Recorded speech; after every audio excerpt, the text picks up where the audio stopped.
Hello.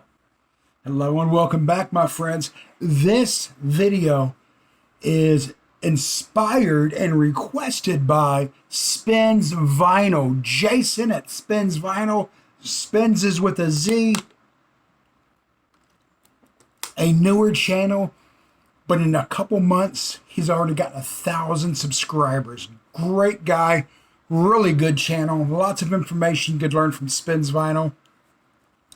He's doing a thing, a thread, and it's to show albums from the 50s, 60s, 70s, 80s, blah, blah, up into now. One a decade. And he nominated 3 people. He wanted to do it, and he wanted us to nominate 3, and I'm one of the ones he nominated. I feel honored that he picked me.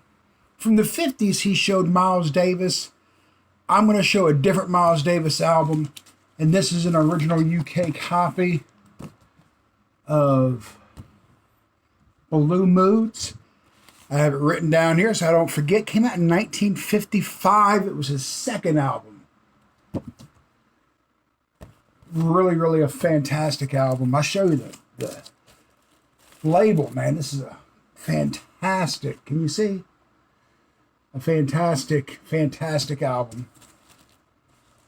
1955. That's a long, long time ago. 1960s, everything had changed.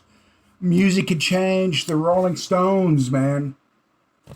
Rolling Stones, 1967. This is a compilation album, Flowers. If you're thinking about getting into early Stones, this is a good comp to get. Flowers by the Rolling Stones. No, the album's not in there. It's going to be safe. Things kept changing. 1971. Marvin Gaye. Rolling Stone calls this the #1 album of all time. It sold 2 million copies. It's fantastic. Marvin Gaye, What's Going On? An amazing, amazing album. That was 1970. Let's jump ahead 10 years. Heavy metal, man. I've never opened this album. This is a sealed copy. I picked this album. There's 100 I could have shown from the 80s, but I just wanted to show what a drastic change it was in music. Not necessarily for the best or worse. It was good. But Judas Priest, British Steel. We're going to jump ahead to the 90s from 1997.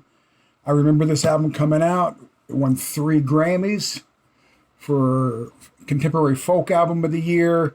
I believe it was Album of the Year, and he had one other one off that. I'm talking about Time Out of Mind by Bob Dylan.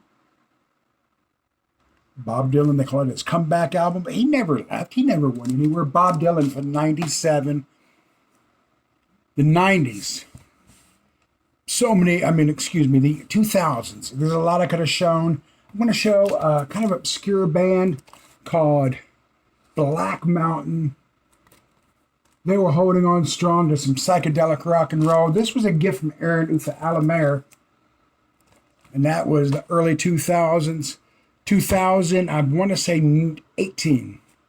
John Prine gave us his last album he's ever going to give us, Tree of Forgiveness.